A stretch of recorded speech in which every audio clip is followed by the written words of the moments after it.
Saben ustedes que las palabras no son inocuas, no son gratuitas y no son antojadizas. Cuando uno las utiliza, generalmente refiere a una intención. Y me parece que Máximo Kirchner en Lanús el otro día planteó algo muy interesante. Lo vamos a usar como disparador.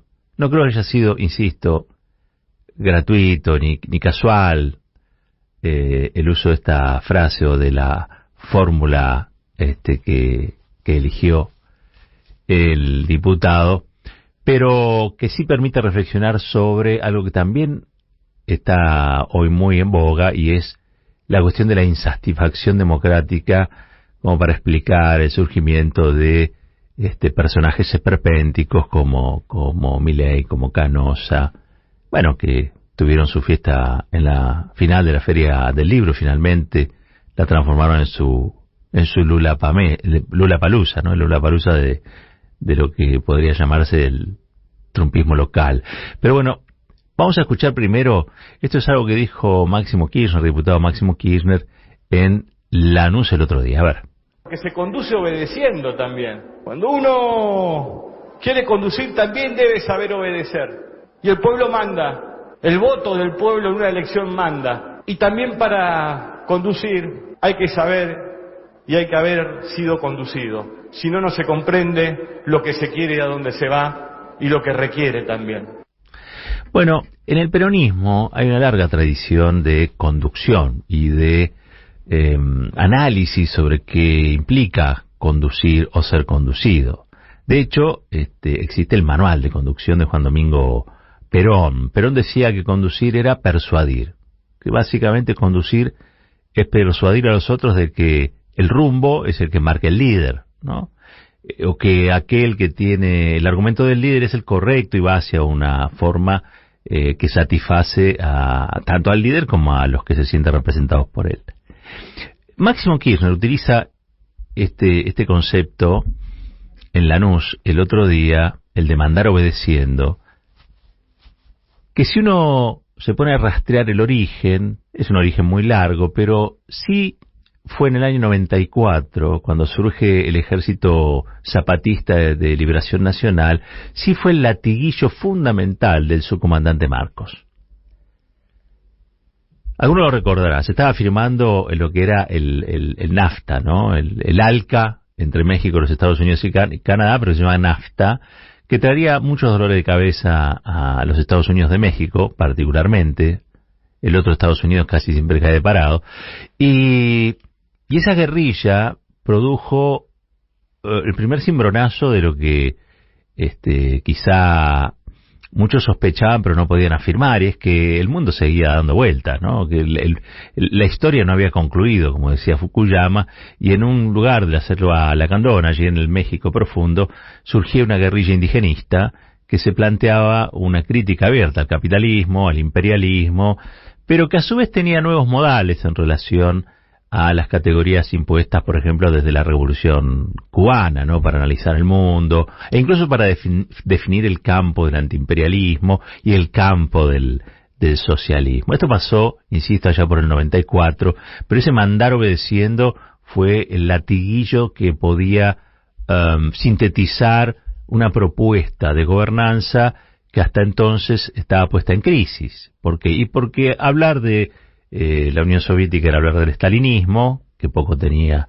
de mandar obedeciendo, era más bien mandar y mandar, y en el capitalismo o en el esquema occidental, el mandar obedeciendo era una frustración tras otra, porque en líneas generales las democracias, y sobre todo en América Latina, eran democracias restringidas, apocadas a cumplir con los mandatos del consenso de Washington, y no las demandas populares, por lo cual ese concepto vuelve a juntar algo que es elemental. Es una idea democrática de la política, es una idea democrática de la conducción, es una idea horizontal de la conducción que está en contra del verticalismo o del autoritarismo o de la estafa, porque al fin de cuentas de eso se trata.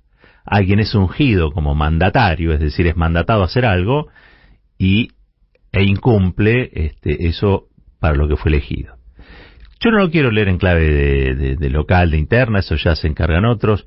Me parece que es más profundo el asunto.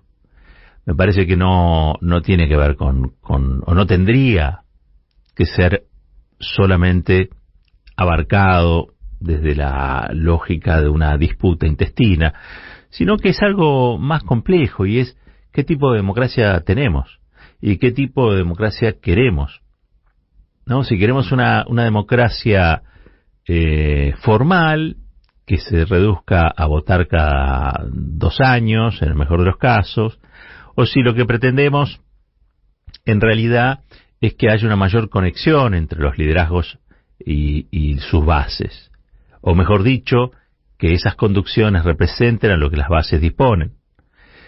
Me llamó la atención que Máximo trajera este concepto de mandar obedeciendo, porque no solamente se lo escuché a Marcos, fue quizá el primero, después se lo escuché mucho a Evo Morales, allí en Bolivia, también al presidente actual, al actual presidente mexicano, también se lo escuché mucho, y me parece que son cuestiones para discutir a fondo.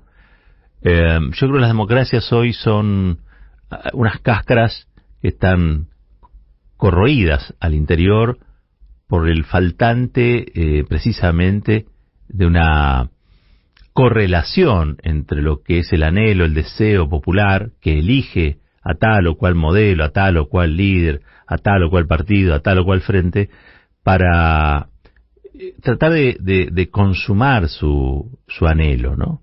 Y que luego esto es frustrado.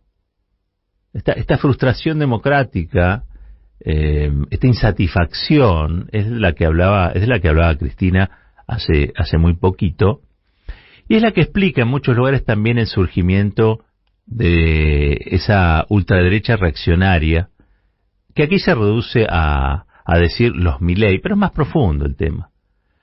Es más profundo. Miren, cuando fue lo del Brexit, los que diseñaron la campaña, la gente de Cambridge Analytica, la verdad que diseñaron una campaña que después se conoció como las campañas de odio, pero centralmente lo que fueron a buscar fue a los bolsones sociales que sentían que habían incumplido con ellos las promesas que se habían hecho, por ejemplo, de lo que iba a ser la Unión Europea. Y cómo la Unión Europea, solo por el hecho de existir, iba a traducirse en un derrame importante de beneficios que alcanzarían a todas las clases sociales, en particular a las más vulneradas. Bueno, eso no ocurrió y generó bolsones de enojo, bolsones de resentimiento muy grandes. Allí fueron a buscar los de Cambridge Analytica el voto contra el Brexit.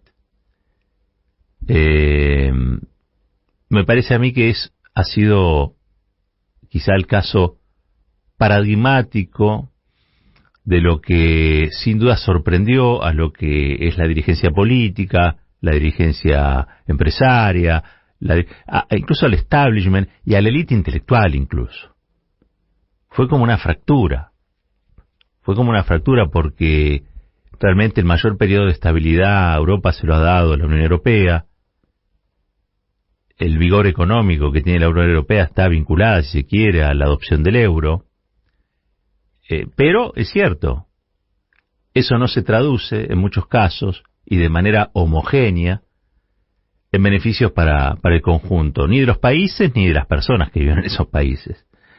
Y así como hay una cantidad importante de gente incluida en esos beneficios a los que se les han cumplido las promesas, hay otra importante cantidad de gente, millones de personas, que han sido marginados de esas posibilidades.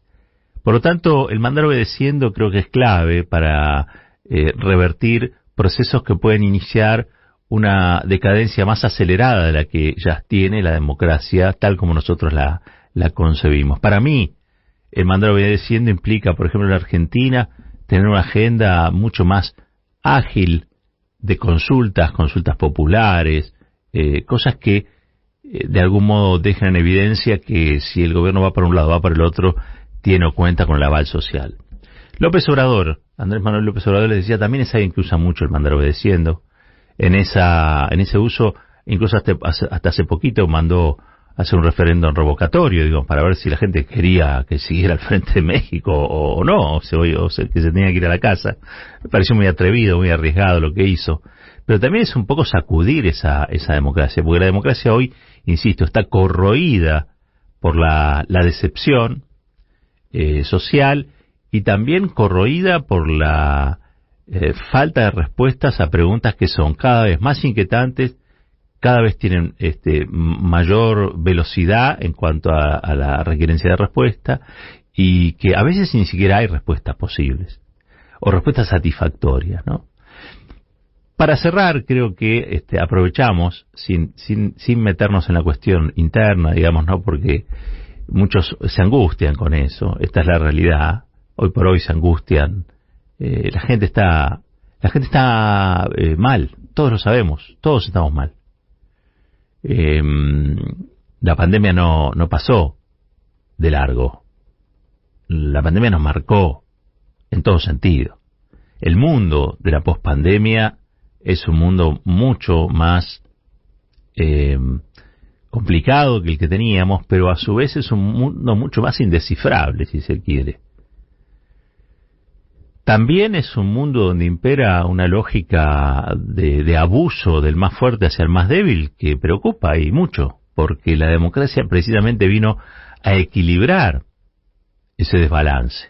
Es una gran invención para que los conflictos puedan dirimirse de manera civilizada. Después le ponen, si se quieren, pónganle todas los adjetivos que se les ocurran, ¿no? Si es burguesa, si es socialista, si es liberal, le pueden poner todos los apellidos que quieran, pero la democracia como sistema es uno en el que el pueblo habla. Es uno en el que el pueblo decide. Es un sistema en el que las controversias se resuelven de un modo que son las normas. Es un arbitraje dispuesto colectivamente para que todos y todas podamos reconocernos en algo de lo que pasa o de lo que sucede.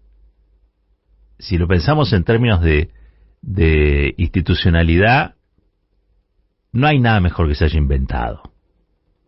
Ahora, también es cierto que a veces puede quedar en el puro eslogan o en la institución caduca, porque si el que es mandado no obedece, si el que no obedece traiciona o no tiene en cuenta cuál ha sido el contrato por el que ha sido elegido, para el que ha sido elegido, bueno, muchas veces termina licuando el sentido. Por eso es tan importante el debate político. Y por eso es tan importante que le saquemos dramatismo a estas cosas. Y es tan importante también que pensemos que la insatisfacción, la desilusión, siempre le hace el juego a los poderes dominantes, ¿no? Es un juego que favorece a las corporaciones. Como que la decepción es una contribución, voluntaria o no, al desastre. Razones hay. Siempre va a haber razones para estar insatisfechos, desilusionados, decepcionados, claro que sí.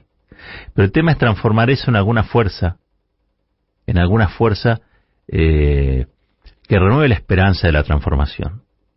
No está todo escrito, no está todo dicho, ni todo está predestinado. Por lo tanto, podemos construir entre todos y entre todos algo distinto.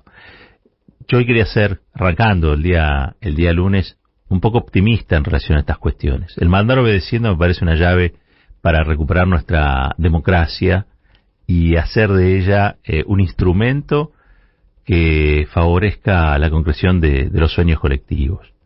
No está escrito en ningún lugar que esto no sea así, o no tenga que ser así. Y saben que a veces lo bueno no hay que esperarlo, lo bueno hay que construirlo. ¿Cómo y de qué manera? Bueno, iniciando un debate, ¿por qué no? Un debate político, que yo no creo que genere inflación, alrededor de estas cuestiones. ¿Esta democracia que tenemos es suficiente? ¿Es la que anhelamos? ¿Es la que nos resuelve los problemas? ¿Es la que nos asegura que esos problemas tienen solución en la velocidad que creemos? ¿Es la que, de algún modo, nos asegura que nuestros hijos van a vivir mejores que nosotros? Bueno, cada una de estas preguntas tiene una respuesta. Sería muy bueno empezar a resolverlas y a contestarlas entre todas y todos.